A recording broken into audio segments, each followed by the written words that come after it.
Welcome to the Wonderland Stories. Hello بچوں، کیا آپ ایک اور شاندار مہم کے لیے تیار ہیں؟ بہادر مسافر سندباد کے ساتھ۔ آج کی کہانی ہے ہیروں کی وادی اور سندباد، اور یہ بے حد دلکش زمینوں، جادوئی پرندوں، دیو ہیکل سانپوں اور پراسرار خزانے سے بھری ہوئی ہے۔ اگر آپ کسی ایسی جگہ پھنس جائیں جو خطرات اور ہیروں سے بھری ہو تو آپ کیا کریں گے؟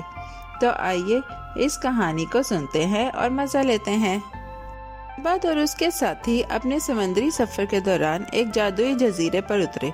رنگین پھول ہوا میں لہرا رہے تھے، درخت رس سے بھرے ہوئے تھے اور چمکتی ہوئی ندیاں چاندی کی پٹیاں بن کر بہہ رہی تھیں۔ یہ خواب ہے یا معجزہ؟ انہوں نے حیرت سے سرگوشی کی۔ جگہ اتنی خاموش تھی کہ کہیں بھی کوئی روح نظر نہیں آ رہی تھی۔ تجسس سے بھرے ہوئے سب لوگ اس جادوئی جنت کو دریافت کرنے کے لیے پھیل گئے۔ چلتے ہوئے سندباد نے ایک ایسا باغ دریافت کیا جو اس سے پہلے کبھی نہیں دیکھا تھا۔ ہوا میں خوشبو پھیل رہی تھی اور تتلیاں پھولوں سے پھولوں تک ناچ رہی تھیں۔ سکون سے مغلوب ہو کر وہ ایک سایہ دار درخت کے نیچے لیٹ گیا اور سو گیا۔ جب وہ جاگے تو جزیرہ خاموش تھا اور خالی۔ اس کے دوست غائب تھے، کشتی روانہ ہو چکی تھی اور وہ اکیلا تھا۔ اس کے دل میں بے چینی اٹھی۔ میں نے پھر سے گھر کیوں چھوڑا؟ اس نے افسوس سے کہا۔ پھر حوصلہ جمع کیا، صرف بہادر ہی زندہ بچتے ہیں۔ نکلنے کا راستہ تلاش کرنے کا عزم کیے ہوئے سندباد نے ایک بلند درخت پر چڑھ کر دیکھا۔ دور اس نے کچھ عجیب اور سفید چیز دیکھی جو چمکدار گنبد کی طرح نظر آ رہی تھی۔ وہ سبز منظر میں ابھری ہوئی تھی۔ شاید یہ کوئی عمارت ہے، اس نے سوچا اور فوراً اس کی طرف روانہ ہو گیا۔ کئی گھنٹوں تک چلنے کے بعد وہ اس عجیب سفید چیز تک پہنچا، مگر یہ کوئی عمارت نہیں تھی۔ یہ ہموار، گول اور مکمل طور پر بند تھا۔ کیا یہ انڈا ہے؟ اس نے سرگوشی کی۔ اسی لمحے اس پہ ایک سایہ گرا۔ سندباد اوپر دیکھتے ہوئے ہکا بکا رہ گیا۔ ایک دیو ہیکل پرندہ جو اس کے تصور سے بھی زیادہ بڑا تھا انڈے کے قریب آ کر اترا۔ یہ وہ معروف سمرغ تھا جس کے بارے میں کہا جاتا تھا کہ وہ اپنے بچوں کو ہاتھی کھلاتا ہے۔ تو یہ کہانیاں سچ تھیں؟ اس نے حیرت سے کہا۔ ایک عجیب خیال اس کے دماغ میں آیا۔ یہ پرندہ دور تک سفر کرتا ہے، شاید یہ مجھے یہاں سے اڑا کر لے جا سکتا ہے۔ جلدی سے سندباد نے اپنی پگڑی اتار کر اپنے آپ کو پرندے کے مضبوط پنجوں سے باندھ لیا۔ رات کا وقت آیا اور وہ خاموشی سے بندھا رہا، دعائیں مانگتا رہا۔ سورج اگتے ہی سمرغ نے اپنے طاقتور پروں کو پھیلایا اور آسمان میں اڑان بھر لی، اور سندباد بھی اڑنے لگا۔ نیچے دنیا ایک پینٹنگ کی طرح نظر آ رہی تھی۔ دریا، وادیاں، پہاڑ اور جنگلات اس کے نیچے گزر رہے تھے، اور وہ حیران اور خوفزدہ ہو کر مضبوطی سے پرندے کے پنجوں کو پکڑے ہوئے تھا۔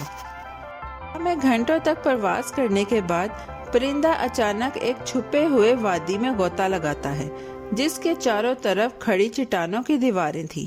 سندباد نے دیکھا کہ پرندہ نیچے جھک کر اپنے پنجوں میں ایک دیو ہیکل سانپ کو پکڑ کر اڑا لے گیا۔ تو یہ اس کے لیے آیا تھا، اس نے سمجھا۔ اس نے فوراً اپنی پگڑی کھولی اور ایک پتھر کے پیچھے چھپنے کے لیے کر لیا۔ جیسے ہی پرندہ اڑ گیا، اس نے جھانک کر دیکھا اور ساکت رہ گیا۔ اس کے ارد گرد دیو ہیکل سانپ وادی کی سطح پر رینگ رہے تھے۔ دل دھڑک رہا تھا۔ سندباد نے وادی میں آہستہ آہستہ چلنا شروع کیا۔ جیسے ہی سورج کی روشنی پتھروں کو گرم کرتی ہے، سانپ اپنے بلوں کی طرف واپس چلے گئے۔ اس نے سانس چھوڑا اور نیچے دیکھا اور حیرت سے آنکھیں جھپکائیں۔ ہیروں سے زمین چمک رہی تھی۔ میں ہیروں کی وادی میں ہوں، اس نے پکارا، لیکن اس کی ترجیح خزانہ نہیں بلکہ زندہ بچنا تھا۔ اسے رات ہونے سے پہلے پناہ کی ضرورت تھی۔ جیسے ہی آسمان نارنجی ہوا، سندباد نے ایک چھوٹی غار دیکھی اور اس کے منہ پر ایک پتھر دھکیل دیا۔ اس رات وہ باہر سانپوں کی خطرناک سرسراہٹ سن رہا تھا۔ وہ شکار کی تلاش میں تھے، مگر غار نے اسے محفوظ رکھا۔ وہ اپنی تھیلی کو مضبوطی سے پکڑ کر دعائیں پڑھ رہا تھا۔ براہ کرم بس مجھے رات گزارنے کی اجازت دے دو۔ جب سورج نکلا، سانپ اپنے بلوں میں واپس چلے گئے اور وادی پھر سے خاموش ہو گئی۔ اچانک ایک زوردار آواز نے اسے چونکا دیا۔ ایک دیو ہیکل گوشت کا ٹکڑا چٹانوں سے نیچے گر کر وادی میں آ گرا۔ سندباد کو پرانے ملاحوں کی کہانیاں یاد آئیں۔ ہیروں کو جمع کرنے کے لیے لوگ وادی میں گوشت پھینکتے تھے۔ ہیروں کو اس پر چمٹ جانا تھا اور پرندے اس گوشت اور ہیروں کو اٹھاتے تھے اور پھر انہیں اپنے گھونسلوں میں لے جاتے تھے۔ اس نے مسکرا کر کام شروع کیا۔ اس نے اپنی تھیلی کو سب سے بڑے ہیرے سے بھر دیا اور پھر بڑا گوشت کا ٹکڑا اپنے آپ کو پگڑی سے باندھ لیا۔ دیو ہیکل پرندہ نیچے آیا اور گوشت کو اٹھا لیا، اور سندباد ابھی بھی اس کے ساتھ بندھا ہوا تھا۔ وہ اوپر اڑ گیا، چٹانوں کے اوپر سے گزر کر، اور آخر کار پرندہ گوشت کو ایک کنارے پر رکھ کر چھوڑ دیا جہاں کچھ تاجر انتظار کر رہے تھے۔ وہ لوگ دیکھ کر چونک گئے جب سندباد گوشت سے باہر گرا۔ ایک آدمی، وہ چلائے، تم نے کیسے وادی میں بچ کر زندگی گزاری؟